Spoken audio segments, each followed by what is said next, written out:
When the media talks about loneliness, it is treated like a disease. They call it the loneliness epidemic, and they use percentages and statistics to make it seem like a new sickness that is running across the world. I mean, in every article and interview it mentions how it's as bad as smoking 15 cigarettes a day, phrasing it as a health crisis. But loneliness isn't an illness, it's a symptom.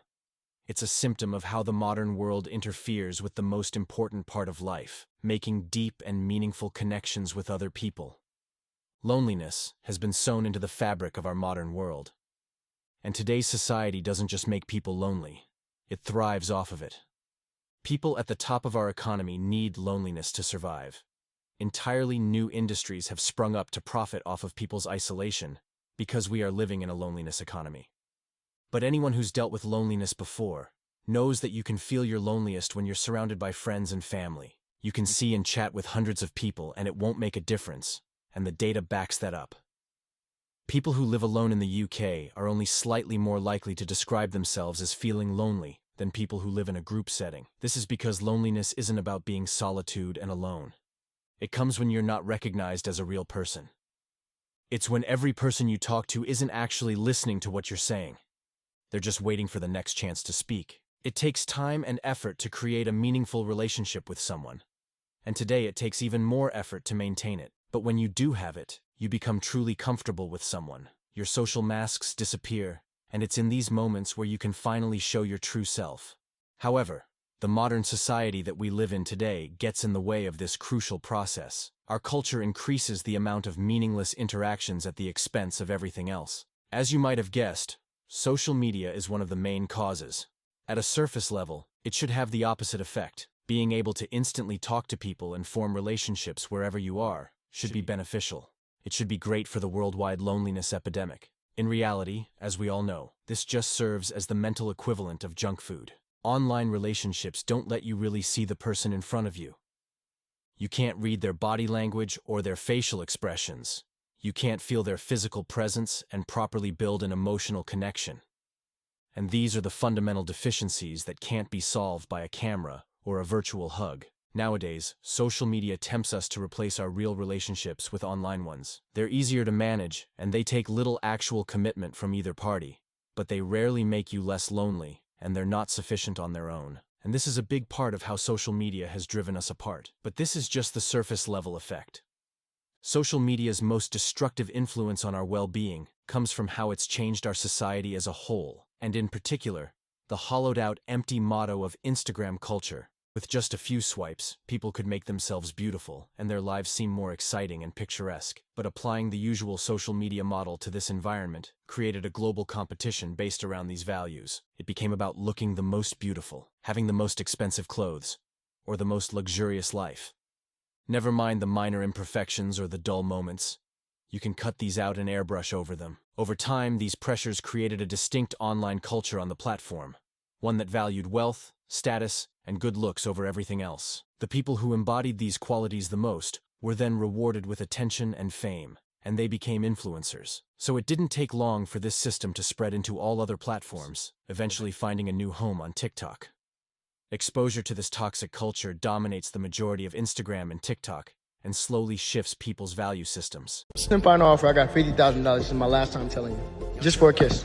On the lips? On the lips. Okay. All right? Yo, chill. 50K with me.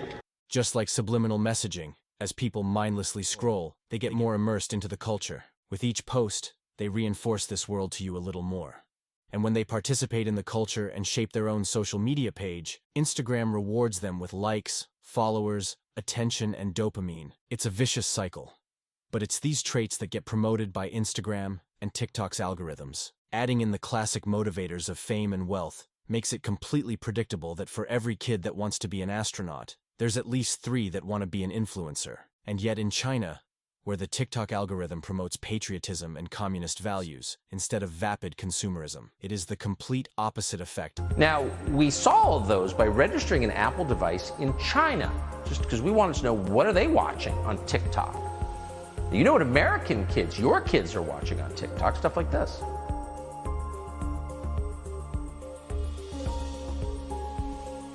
People in China want to be astronauts, engineers. They don't want to be TikTok stars, and this isn't just an online problem.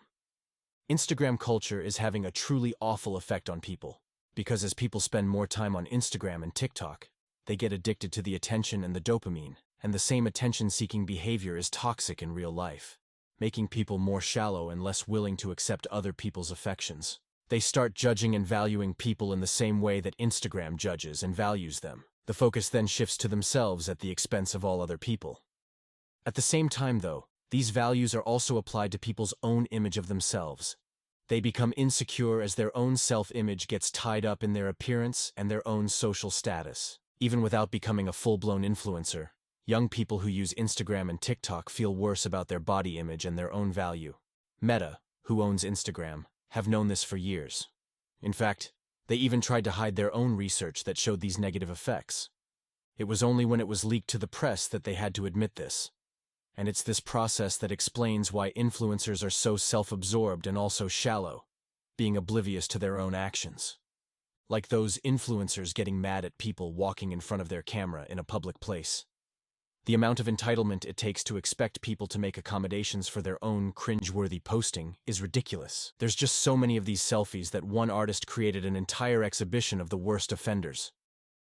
But even with all the wealth and the lifestyle, more often than not, these influencers end up miserable. Who would have thought that a fake life dedicated to material wealth would leave people feeling empty, right?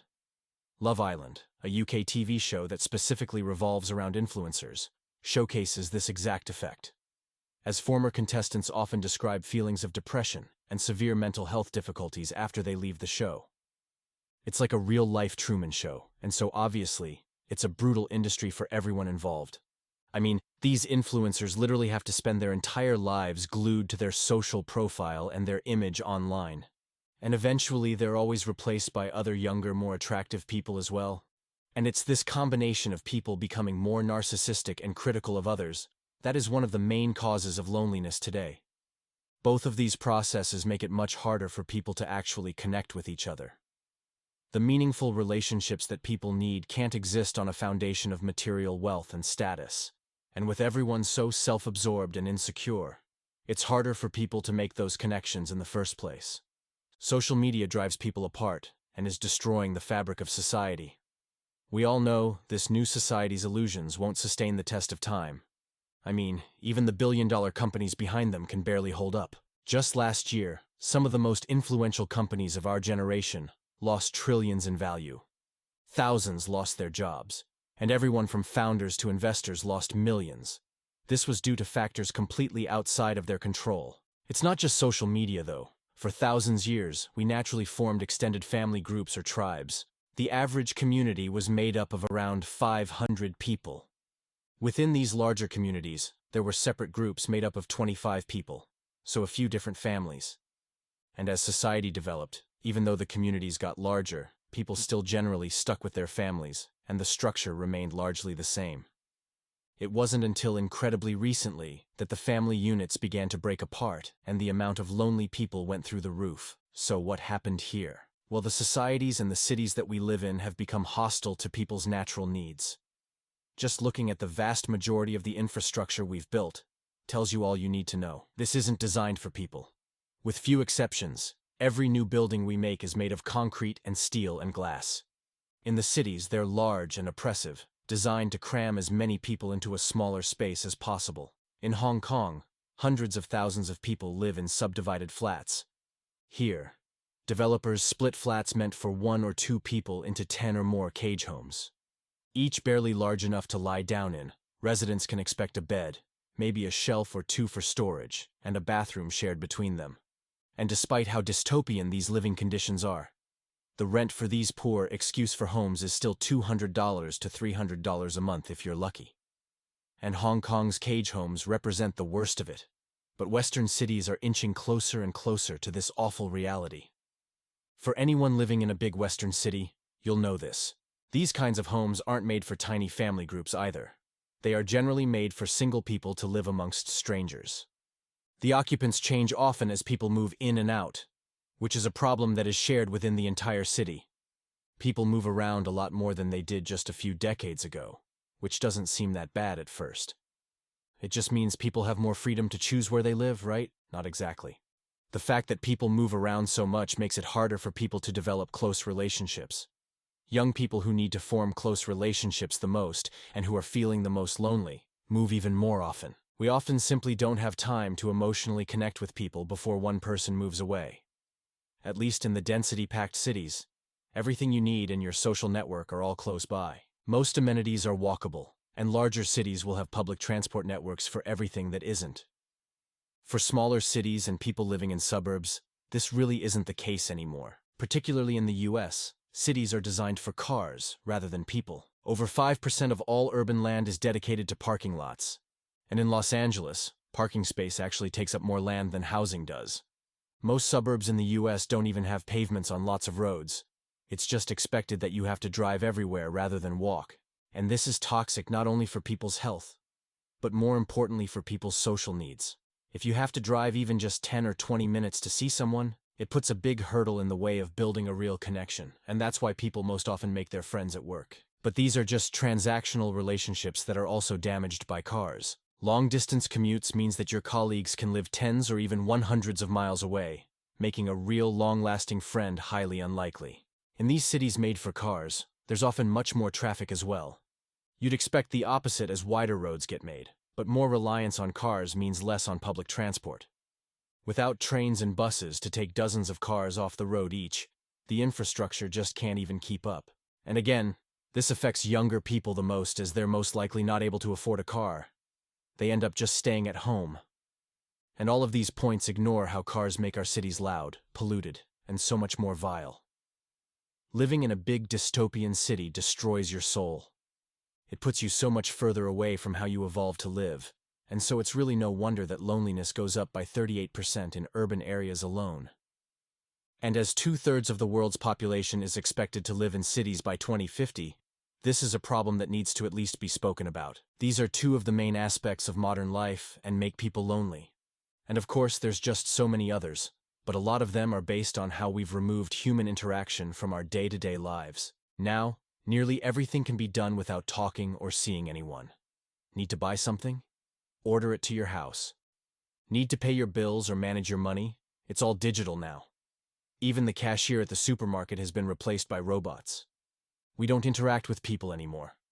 I mean, rewind a decade or two ago, and it was completely different. You actually had to go out in the world, talk to people. We're not just losing the small but significant interaction. We're losing the opportunity for actually meeting people that came with it. It's a numbers game to find the people you truly connect with and who add meaning to your life. And now, we get far fewer chances. And with how much corporations have abused the word community, it's almost meaningless now. But this was what it used to mean. Fitting in somewhere and existing, not just as one person, but as a key part of other people's lives as well.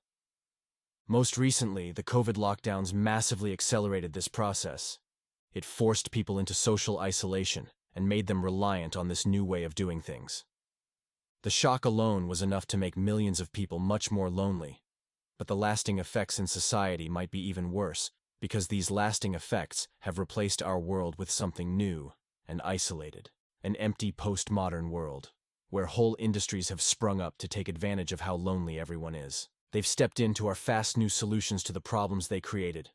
One of the most obvious ones are dating apps. As real social interactions dropped significantly, people needed new ways to find meaningful relationships in their lives. You see, if these apps work perfectly and were actually designed to facilitate this, Tinder, Bumble, Hinge, and the rest might not be so bad. But that's not what they're designed for. Instead, they're a key part of the loneliness economy. If they work too quickly, they won't make anywhere near as much money. People would use them a few times, find someone meaningful, and then delete their account, completely satisfied with their experience, and that would be over. Instead, these apps try to keep people on the apps for as long as possible. It addicts them into the subscription. Now at first, they bombard people with attention to make them feel wanted, putting them at the top of the algorithm to increase their chances. Seeing the most beautiful people in the world, the path of people for you, and they actually tell you all about your matches and the people you swipe right on. But very quickly, this honeymoon period fades away, and the app slowly tightens the valve. It will keep stringing you along with the occasional match and conversation just enough to keep the dopamine running in your brain. But soon you'll start to miss that first big dose of attention.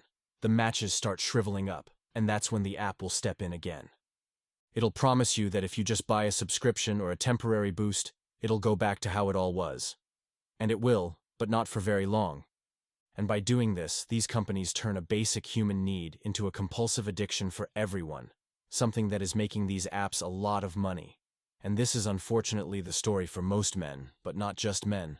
This is also isolating women, making them just another body in the meat market, constantly having so many options that they'll never actually be satisfied with the one they pick. Like being in a supermarket, you'll always be satisfied with lesser options. Having 3 shampoos in front of you, and having to pick one, is much more satisfying than having to pick one out of 1,000, because you'll never feel like you picked the right one. And to be honest, you probably didn't. There's probably so many out there that you always want more, something that this person doesn't have that someone has better, and this cycle will go on forever. This is why cheating is so common right now. Why open relationships and cuckoldry is taking over the internet. It's turning people into a catalog of faces. These apps have globalized the dating economy for each town and city all across the world. Instead of meeting each other in real life, people are forced to compete with the most statistically attractive people in their area, turning people into commodities just past this system. And for those who are getting regular dates through Tinder, it's never healthy. The whole modern dating app culture is designed to promote hookup culture, which eventually destroys your soul and future relationships, and it also means that people spend more time each day on these apps, rather than being in real relationships. This adds to the toxic effect of Instagram culture. All of this makes people far more lonely, and so it's no surprise that millions of young people, especially men, have completely checked out of the dating world entirely, which is why around 60% of men are now single. And this is where another set of companies have stepped in to offer a full solution: MindGeek, Replica, OnlyFans, and Twitch. All of these companies offer a different kind of distraction. When people watch these videos, they get a new dopamine hit every time they click on a new video, which then fades incredibly quickly. And most users often fall into a similar pattern of getting desensitized to this content. People often report seeking out darker and more depraved fantasies over time as they get bored of just the vanilla stuff. And over time, this does ruin your own relationships in real life.